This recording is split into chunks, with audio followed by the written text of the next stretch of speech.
Im Winter 2022 bin ich mit meinem Motorradl von Tirol über Finnland bis ans Nordkap gefahren und über Norwegen wieder zurück nach Österreich. Über diese Reise habe ich schon ein paar Vorträge gemacht und habe jetzt aber extra für YouTube nochmal die Bilder und die Videos ein bisschen aufbereitet. Über die Vorbereitung zur Reise gibt es ein eigenes Video schon auf meinem YouTube-Kanal, wo ich erkläre, wie ich mich darauf vorbereitet habe, welche Ausrüstung das ich verwendet habe und welche Route ich gewählt habe. In diesem Video geht es jetzt speziell um den Weg von Tirol bis ans Nordkap. Angefangen hat es mit der Fahrt nach Travemünde zum Hafen, dann weiter mit der Fähre bis nach Helsinki und dann natürlich mit dem Motorrad quer durch Finnland bis ans Nordkap. Am 2. Februar am Abend stehe ich also mit meinem Motorrad vor der Fähre in Travemünde. Beim Beladen der Fähre herrscht schon großes Staunen und Kopfschütteln, was ich denn mit dem Motorrad in Finnland vorhabe um die Jahreszeit. Ob ich weiß, dass dort Winter ist. Selbst der Kapitän warnt mich vor meinem Vorhaben. Aber die Überfahrt als solches ist angenehm und verläuft problemlos. Ich bin gerade an Bord der Finnlines am Weg nach Helsinki. Habe den Tag noch für letzte Vorbereitungen genutzt und Routenplanung und Sachen. Und irgendwie muss Finnlines von meinem Projekt erfahren haben. Da hat keine Kosten und Mühen gescheut und hat mir einen Original-Rennmotorrad-Simulator hingestellt. Ich habe gehört, mit dem Simulator hat schon der Marquez trainiert und nutze natürlich die Zeit, da auch noch ein bisschen was zu machen und Last-Minute-Training einschmeißen. Obwohl dieses Ding Millionen wahrscheinlich wert ist, haben wir uns auf einen Unkostenbeitrag von €1 geeinigt, eher symbolisch. Und werde jetzt mich da auf den Weg begeben, und zwar nach die Schweiz. Natürlich mit Automatikschaltern. Und was nehmen wir für ein Motorrad? Eine geile Kawasaki. Ja, Baby. Go for it. Am nächsten Tag legen wir in Helsinki an. Ich stehe ganz vorn und muss als erster von der Fähre. Hinter mir die Autos mit gezückten Handys. Und tatsächlich bin ich gleich mal fast auf die ersten Meter auf die Pfeifen geflogen. Na, das wäre peinlich gewesen von allen Leuten, die schon auf der Fähre gefragt haben, ob ich nicht ganz dicht bin. Ich habe bei mir gedacht, nur nicht stürzen und in einer YouTube-Fail-Compilation landen. Das hat mir gleich ordentlich die Schneid abgekauft. Habe kurz darüber nachgedacht, nach dem ersten Kreisverkehr gleich wieder umzudrehen und dann doch lieber nach Südspanien fahren. Hab mich dann aber zusammengerissen und bin weiter Richtung Norden gefahren. Die Straßen außerhalb des Hafens waren dann aber richtig vereist. Und das geht nach einer Gewöhnungsphase richtig gut. Die Spikes halten in dem Eis wie ein Motorrad, mit dem man auf einer Schotterpiste fährt. Die Reifen und das Motorrad bewegen sich zwar immer ein bisschen hin und her, aber man gewöhnt sich dran und es funktioniert. Schlimm ist nur, wenn ein Haufen loser Schnee auf dem eisigen Untergrund liegt. Dann wird es extrem rutschig.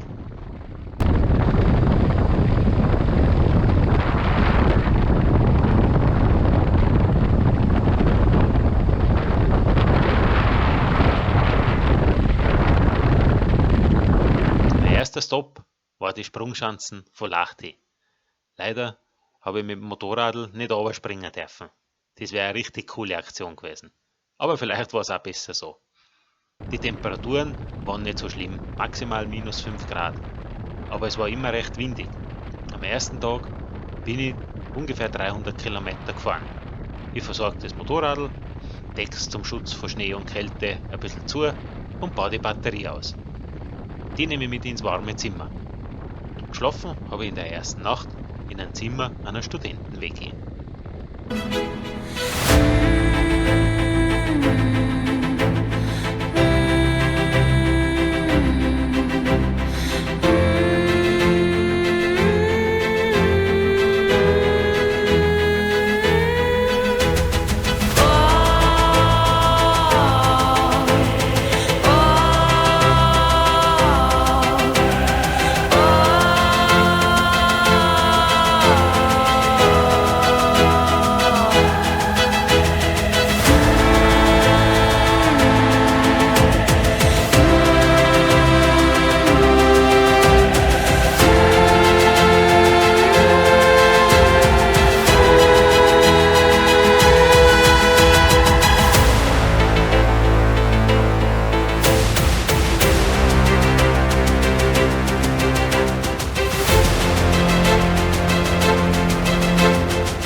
neuer Tag, neues Glück. Um 6 Uhr in der Früh wache ich auf, im Zimmer neben mir wird schon um und um genickelt. Ich sitze im kleinen Extrazimmer mit dem Porzellan und während des Morgengeschäfts lerne ich Finnisch mit den Klosprüchen an der Wand. Draußen ist kalt und es hat geschneit über Nacht. Also ziehe ich zur Sicherheit eine zweite Unterhose noch. Safety first. Und nachher wird das Motorrad vorbereitet. Guten Morgen. Schauen wir mal, was das tägliche Prozedere so bringt. Hui.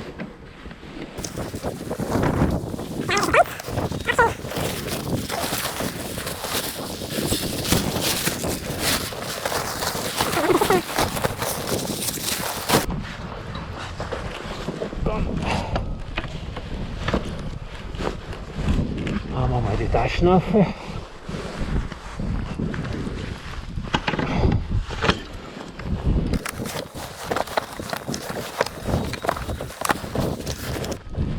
Weil ich zur Sicherheit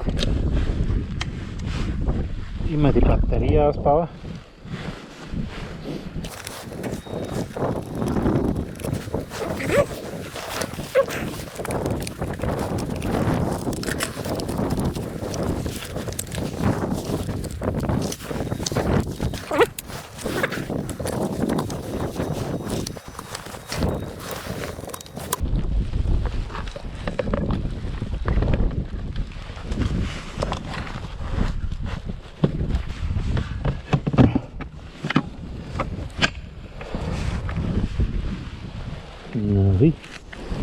So. Ein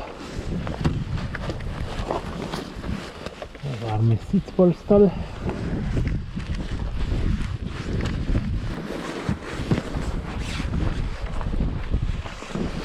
So, das wird noch festgeschnallt. Aber dann ready to go. Nachdem das Motorrad bereit ist, checke ich noch die aktuellen Wetterupdates mit Temperaturen und Windgeschwindigkeiten. Und ich checke die App der Straßenmeisterei nach Straßensperren. Die Straßen zum Nordkap ist praktisch seit 3 Wochen gesperrt. Nur an 2 Tagen war es in den letzten Wochen offen. Ich sehe aber ein mögliches Schönwetterfenster für Mittwoch und Donnerstag. Also plane ich dieses Zeitfenster ein für die letzten Kilometer zum Nordkap. Das heißt aber auch, dass ich mir nicht zu viel Zeit lassen darf, wenn ich das schaffen will. Ich entscheide mich trotzdem für die Seitenstraßen, da ist weniger Verkehr. Die vielen Autos und Lastwagen auf die Hauptstraßen machen mich nervös. Die Fahrerei fordert schon mein ganzes Fahrkönnen. Also nicht so viel. Aber mich schleudert ständig wie ein Tanzbein. Bisher aber nur sturzfrei. Wieso schleudert es mich so auf der Straße, obwohl ich die Spikes montiert habe? Mitten im Nirgendwo unterwegs, so schaut es da aus. Es liegt da ungefähr so 5 cm Schnee. Und wenn man schaut, wie das weg ist, da drunter, vielleicht 3-4 cm Schnee, ist das blanke Eis.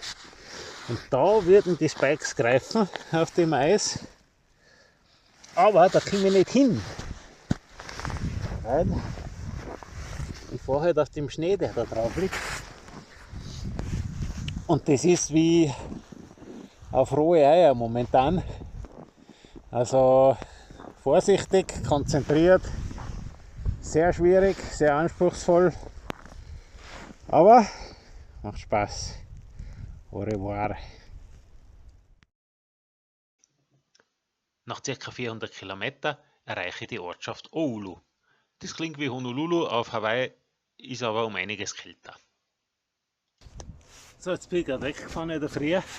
Fahre von meiner Einfahrt aus und merke, ich habe null Grip irgendwie am Hinterreifen. Jetzt bin ich da bei der Tankstelle stehen geblieben und habe mal geschaut. Und es ist so, dass da ein paar Spikes richtig tief eingefressen hat. Man sieht es da, das ist ganz glatt, da ist kein Grip mehr. Ausschauen sollte es eher so wie da auf der Seite. und eigentlich alles in der Mittenlauffläche, ich weiß nicht, wahrscheinlich aber ein bisschen zu viel Luftdruck noch drin, sind die Spikes ziemlich eingedruckt. Also nicht unbedingt abgefahren, aber halt ziemlich eingedruckt. Und ja, die muss ich halt jetzt drehe ich einmal raus, beziehungsweise habe ich dann ein paar Ersatz-Spikes mit und muss da halt jetzt heute Vormittag ein bisschen schrauben. Das ist jetzt wahrscheinlich meine Arbeit für die nächste Zeit. Da probieren, die Spikes da wieder rauszubringen. Weil die Gefahr ist natürlich auch, dass man die zwei reingehen und dann innen den Schlauch durchstechen und ich dann einen Platten auch noch habe. Aber in erster Linie brauche ich jetzt wieder einmal mehr Grip. Jetzt werde ich das ein bisschen rausdrehen und vielleicht dann sogar noch ein paar dazu geben, weil das ist mir eh ein bisschen zu wenig. Schlauch durchstechen. Apropos ist es so, ich habe dann Heavy Duty Schlauch drin, das ist ein ganz dicker, plus über den Heavy Duty Schlauch nur mal einen aufgeschnittenen dünnen Schlauch, der den Schlauch mit der Luft drin mal schützen soll. Schaut schon besser aus. Jetzt gebe ich da noch ein paar dazu und dann werden wir sehen, wie das geht. Rock the road.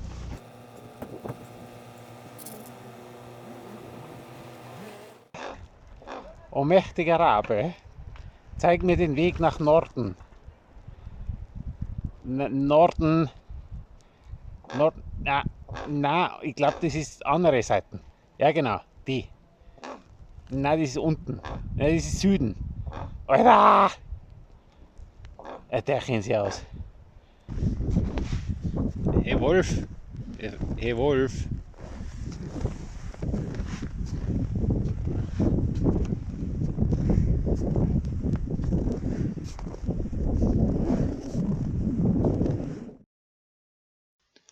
Das heutige Ziel ist Rovaniemi.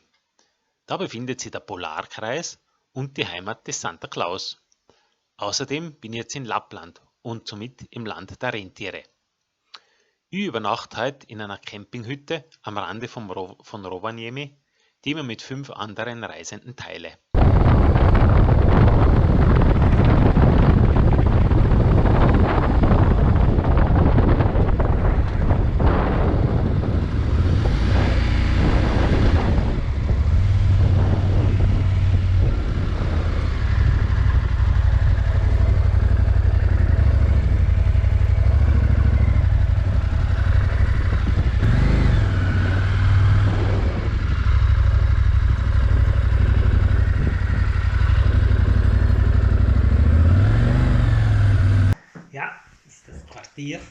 Das schaut innen so aus.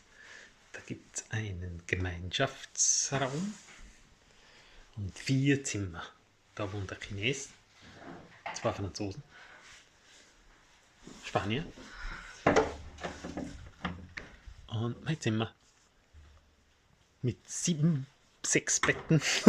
Aber ich bin allein und brauche den ganzen Platz. Tschüss. Heute in der Früh wollte ich gar nicht so richtig aus dem Bett. Es war so gemütlich und fein warm. Ich glaube, mit dem Alter wird man einfach auch bequemer. Aber die Putzfrau hat mich relativ früh aus dem Bett geschmissen. Ich habe dann eigentlich beschlossen, heute nicht weit zu fahren.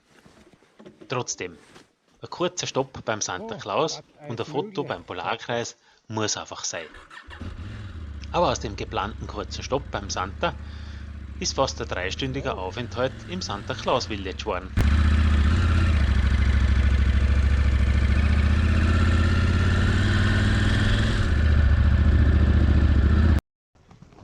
Yeah, Nordkap, nur noch 680 Kilometer. Madrid waren 3,5, mache ich vielleicht danach. Rom 2,9 und St. Johann 2448. Luftlinie. Yes.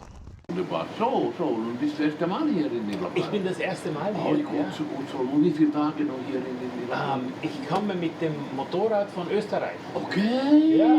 so. und fahre weiter zum Nordkap. Okay, Ja, okay. vielleicht zum Nordpol. Oh, nee, das ist sehr kalt in Nordpol. Ja.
Danach war ich so entspannt und voll motiviert und habe mir dann ein Zimmer im 350 Kilometer entfernten Inari reserviert. Die Straßen war praktisch schnurgerad und gut ausgebaut. Da lobe ich mir dann den Tempomat. Der wird auf ca. 80 km/h eingestellt und es geht dahin. Wenn sich jemand fragt, wieso nur 80 km/h, dann googelt einmal den Begriff Windchill. Da wird es dann bei minus 20 Grad mit jedem km/h mehr richtig frisch. Erst spät nach Einbruch der Dunkelheit bin ich dann in Inari angekommen. Wieder habe ich in einer gemütlichen Hütte übernachtet und habe zum Abendessen sogar noch eine hausgemachte Rentiersuppen gekriegt. Jetzt habe ich gestern gesagt, dass ich mit dem Motorrad ans Nordkap will. Und da hat sie gefragt, ob ich Frühstück will. und das hat sie mir gemacht. Also Fisch und Wurst und Käse und Joghurt und Eier und Trinken und Speck und Brot, glaube ich, genug. Der Marmelade, Porridge, Müsli. Ich glaube, das ist lang für die nächsten 3 Wochen.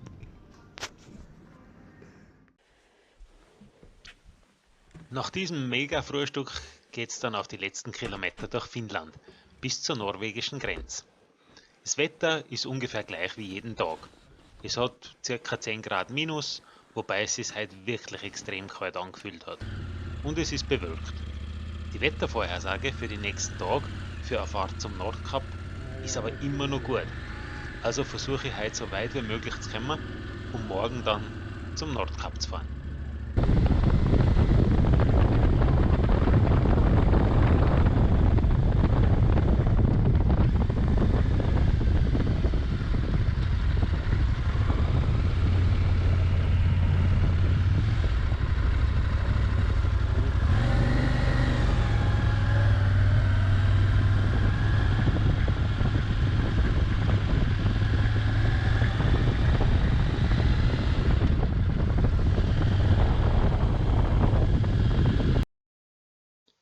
Die letzten finnischen Kilometer waren recht ereignislos. Aber kaum in Norwegen angekommen, ist die Landschaft wieder abwechslungsreicher geworden. Echt eine Wohltat wie der Berg, gefrorene Wasserfälle und Felsen zum Sehen. Und am späten Nachmittag sogar dann endlich das Meer. Bei jeder Reise gibt es Momente des Erfolgs und Momente der Niederlage. Heute sind beide innerhalb von wenigen Minuten dahergekommen. Ich fahre so dahin, ungefähr 100 Kilometer noch vor dem Nordkap und denke so bei mir, im Winter mit dem Motorrad zum Nordkap. Ich bin schon eine richtig coole Socke. Kurz darauf fahre ich über Kuppen und sehe zwei Motorräder, die auf mich zukommen. Wir bleiben natürlich stehen und begrüßen uns euphorisch. Es ist ein Mädel aus Spanien auf einer GSX-R mit ihrem Begleiter. Sie kommen gerade vom Nordkap. Da glaubst echt, du bist ein cooler Hund mit deinem Adventure-Bike und dann kommt da eine Spanierin mit einer GSX-R und war sogar noch vor dir am Nordkap.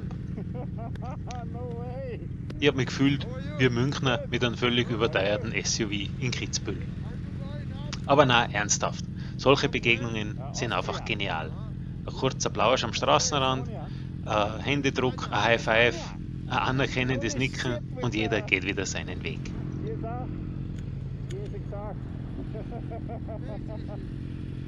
Crazy.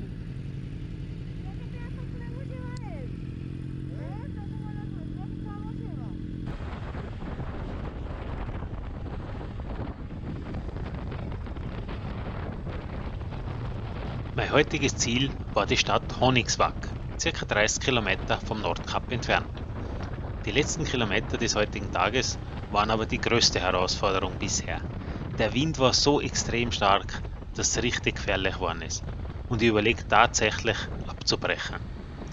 Immer wieder muss ich mich stark gegen den Wind lehnen, um nicht von der Straße geweht zu werden. Und immer wieder frage ich mich, halten die Spikes? Ich habe Angst, dass es mir einfach ins Meer weht. Irgendwie schaffe ich es aber noch bis Honigswag und suche mir ein Hotel. Nach Ankunft im Hotel habe ich plötzlich eine Nachricht am Handy. Kim und Linas, zwei Krabbenfischer aus Honigswag, haben mein Motorrad mit meinem Namen gesehen, mit dem Internet gesucht und mit zum Krabbenessen auf ihr Boot eingeladen. Das lasse ich mir sicher nicht entgehen. So habe ich eine Führung auf dem Fischerboot gekriegt und mir mit ca. 2 Kilo fangfrischen King Crabs vollgestopft. Außerdem weiß ich jetzt alles über den norwegischen Fischfang und ebenso alles über Krabben und Shrimps in Tuben und in Dosen. Okay. There has to be very nice bottom, very nice sand. For example, you see, if you put mouse here, they're showing deep. Yeah, yeah. Deep. You Yeah. see how deep it is. You cannot troll because the fishing troll going in the bottom, Yeah. scrapping.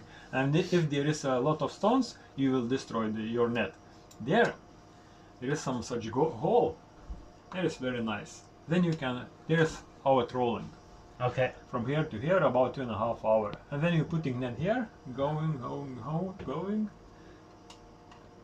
and then turning around back. Yeah. There's some special turnings with the net. And kind of. This one, And then you put it up. we're taking this back. We don't have here such big box. We're Yeah. putting the shrimps in this box, and there Kim staying here. I'm all the time upstairs steering boat. Here is some big shrimps going here, small shrimps going there. Okay. Es ist der 9. Februar. Ich mache mich schon um 8 Uhr früh auf den Weg Richtung Nordkap. Die letzten 13 Kilometer können im Winter eigentlich nur in einem Konvoi hinter einem Schneepflug gefahren werden, weil das Wetter, der Wind und die Schneeverwehungen so extrem sind.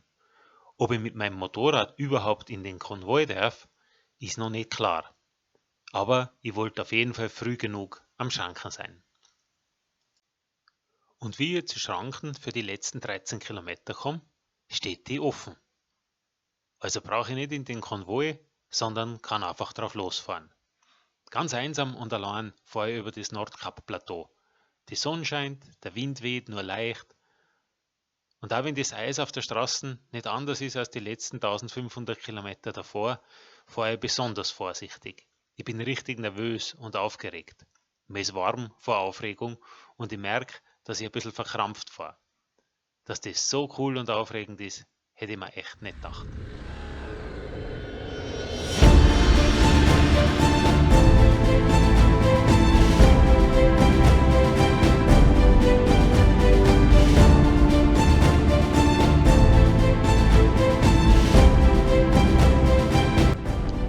Nach 8 Tagen, seit denen ich jetzt unterwegs bin, sehe ich das erste Mal einen Sonnenaufgang.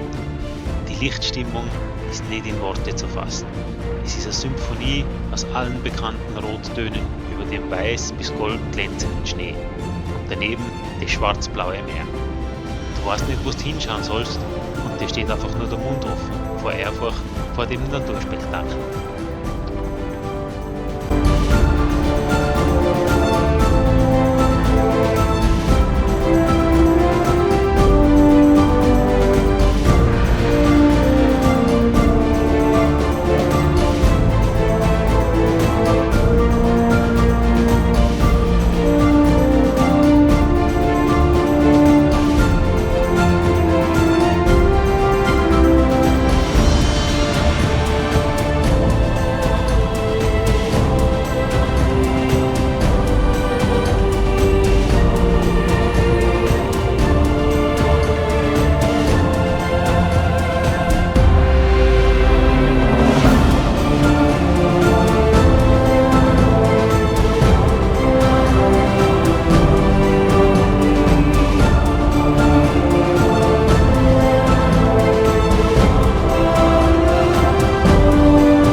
Am 9. Februar um 9:30 Uhr in der Früh habe ich das Nordkap erreicht. Völlig allein noch zu der Zeit. Das Museum und der Souvenirshop öffnen erst um 11 Uhr, wenn die Busse von den Kreuzfahrtschiffen kommen. Der nördlichste Punkt Europas ist also erreicht und somit geht's wieder Richtung Heimat. Aber das sind auch noch fast 3000 Kilometer.